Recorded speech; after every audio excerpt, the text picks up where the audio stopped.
जय गुरुदेव, जय माता जी, जय गायत्री माता। गुरुदेव की सूक्ष्म उपस्थिति में गुरुदेव गुरु गीता में लिखते हैं, सद्गुरु की कठोरता में ही प्रेम छिपा है।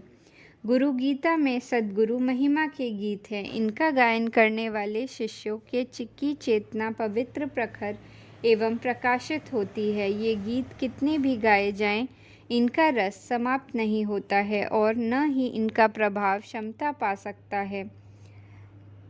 युगों युगों से इस सत्य को सभी शिष्यों ने अनुभव किया है और कुछ बड़भागी शिष्य इस सच्चाई को अपनी साधना संपदा मानकर जी रहे हैं। हाँ, यह सच है कि धन, मान, यश, कीर्ति सब कुछ होने पर भी जिस शिष्य के होठों पर गुरु महिमा के गीत नहीं है, वह अभागा है, कंगाल है।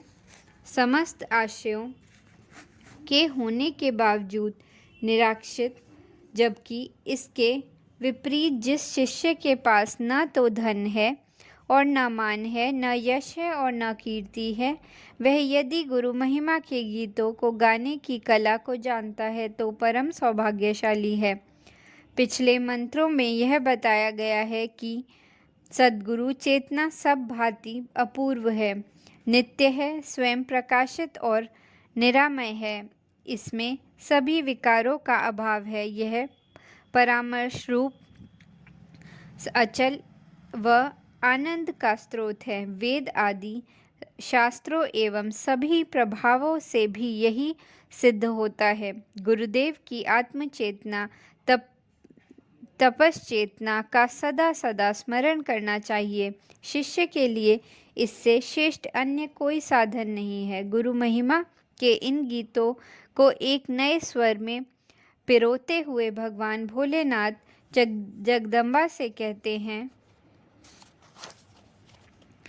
अखंड वलयाकार चेतना के रूप में जो इस संपूर्ण चर अचर जगत में व्याप्त है, ब्रह्म तत्व व आत्म तत्व के रूप में यही चेतना उसके श्री चरणों की कृपा से दर्शित होती है। उन श्री गुरुदेव को नमन है।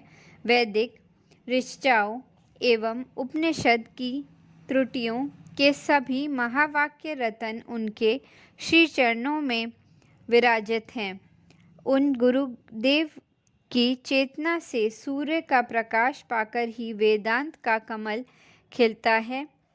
ऐसे सद्गुरु को नमन है, जिसके स्मरण करने भर से आपके अपने आप ही ज्ञान उत्पन्न होता है, जो अपने में सभी आध्यात्मिक संपदा की प्राप्ति है। उन कृपालु सद्गुरु को नमन है, जो परम चैतन्य, शाश्वत, शांत एवं आकाश से भी अतीत और माया से परे है। वे नाद बिंदु एवं कला से भी परे है। ऐसे सद्गुरु को नमन है। गुरु महिमा के महामंत्रमय स्रोत होने के साथ त्वचा किंचित को भी प्रकाशित करते हैं। निराकार माया से परे परमेश्वर ही माया को वशवती करके शिष्य के कल्याण के लिए सद्गुरु की काया धारण करते हैं। वे देहधारी होने पर भी देहातीत हैं। उन्हें जान लेने पर सब कुछ जान लिया जाता है। जो उनकी शरण में गया, उसे सब कुछ स्वयं ही मिल जाता है। उसमें भक्ति, ज्ञान, कर्म, योग, ध्यान आदि सभी सत्य संपूर्ण रूप से प्रकाशित हैं। जिन्होंने भी यह बात अपने अंतःकरण में धारण कर ली, वे अध्यात्मवेता हो गए। यहाँ पर एक सत्य घटना की चर्चा की जा रही है। यह चर्चा अनेक शिष्यों के मनों को प्रभावित करेगी और भाव से भर देगी, ऐसा विश्वास है। यह घटना महान संत रामदास काठिया बाबा के शिष्य गरीबदास के बारे में है। गरीबदास पढ़े लिखे तो नहीं थे, पर उनके हृदय में अपने गुरु के प्रति अगाध भक्ति थी। लेकिन इस भक्ति के बावजूद बाबा रामदास उनसे बड़ी कठोरता व उपेक्षा का बर्ताव करते थे। आगंतुक शिष्यों को बाबा के इस व्यवहार पर बड़ा अचरज भी होता। वे सोचते कि सभी के साथ प्रेम भरी कोमल मीठे बोल बोलने वाले बाबा आखिर गरीबदास पर ही क्यों बात बात पर बरसते हैं। पर किसी की हिम्मत नहीं पड़ती थी कि उनसे कोई कुछ पूछे। लेकिन बाबा के इस बर्ताव से न तो गरीबदास की श्रद्धा कम हुई और न ही उसका विश्वास डिगा। एक बार तो जैसे बाबा रामदास ने कठोरता की सारी सीमाएं ही पार कर डाली। हुआ यूं कि उन दिनों ब्रज परिक्रमा हो रही थी।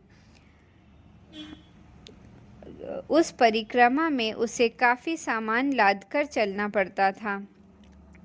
यहाँ यात्रा रुकती, वहाँ उसे थके हारे होने पर भी बहुत आदमियों को भोजन कराना पड़ता। इतना कठिन श्रम करने के बाद भी उनका नियम था कि वह कभी भी खाना खिलाए बिना स्वयं भोजन नहीं करते थे। अद्भुत विनयशीलता इसी को उसने अपनी भक्ति की परिभाषा बना लिया था। उस दिन गरीबदास ने यात्रा के पड़ाव पर अपने नियम के अनुसार भोजन बनाया।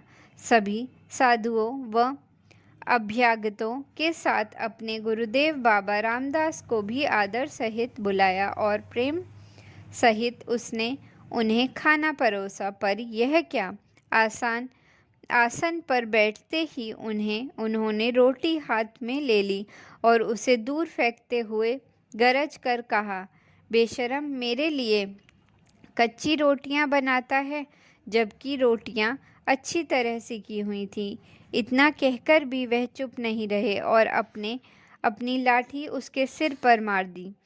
लाठी की चोट से गरीबदास के सिर से खून बहने लगा।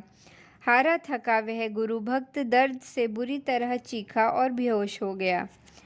बाबा रामदास का यह व्यवहार वहाँ उपस्थित जनों में से किसी को अच्छा न लगा, पर इससे बेखबर बाबा मज़े से एक और चलते बने। इधर जब गरीबदास को होश आया तो उन्होंने बड़ी आतुरता से अपने गुरुदेव बाबा रामदास को ढूंढा और उनके चरणों पर सिर रखते हुए बोला, हे मेरे कृपालु गुरुदेव, हे मेरे आराध्य, मुझसे अपराध हो गया, क्षमा करें भगवान। शिष्य की गहरी श्रद्धा आज विजय हुई। परम कठोर बर्ताव करने वाले उसके गुरुदेव आज मातृत्व हो उठे। उन्होंने अपनी छाती से लगाते हुए कहा, बेटा, सद्गुरु की कठोरता में ही उसका प्रेम है। जो इसे जानता है वही सच्चा शिष्य है। मेरी कठोरता से तेरे जन्म जन्मांतर के कर्म नष्ट हो गए हैं। अब तू मेरे आशीर्वाद से परमहंस तत्व प्राप्त कर धन्य हो जाएगा। गुरु की कृपा की यह महिमा अनंत है। जय गुरुदेव।